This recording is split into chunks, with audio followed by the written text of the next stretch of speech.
ஐயா நான் சொல்லுவேன், மற்றவர்களை பார்த்து பொறாமப்பட்டு இவங்க பெரிய ஆள் ஆயிட்டாங்க, இவங்க எப்படி ஆயிட்டாங்க. நோ நோ நோ நோ, எனக்கு உண்டான ஆசீர்வாதம் எனக்கு மட்டும்தான்.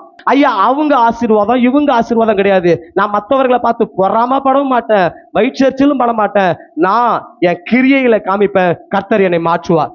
ஐயா ரெபேக்கால பார்த்து லாபான் என்ன சொன்னா சிஸ்டர்? என்ன சொன்னா?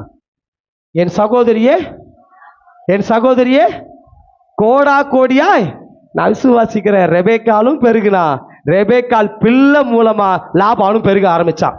எத்தனை பேர் ஆமே சொல்றீங்க? அவன் எப்படி சொன்னான்னு தெரியல, அவன் சூழ்நிலை அன்னைக்கு ஒண்ணும் கிடையாதுதான். ஆனா அவன் விசுவாசமா சொல்றான், நீ கோடா கோடியா பெருகுவ.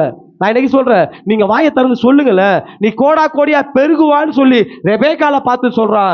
ரெபேக்கால் ஆசீர்வதிக்கப்பட்டால், அது மட்டும் இல்ல, ரெபேக்காலுடைய பிள்ளை மூலமா லாபான் ஆசீர்வதிக்கப்பட்டார். அப்ப அந்த ஆசீர்வாதம் எப்ப வேலை செய்து பாத்தீங்களா? என்னைக்கா இருந்தாலும் அந்த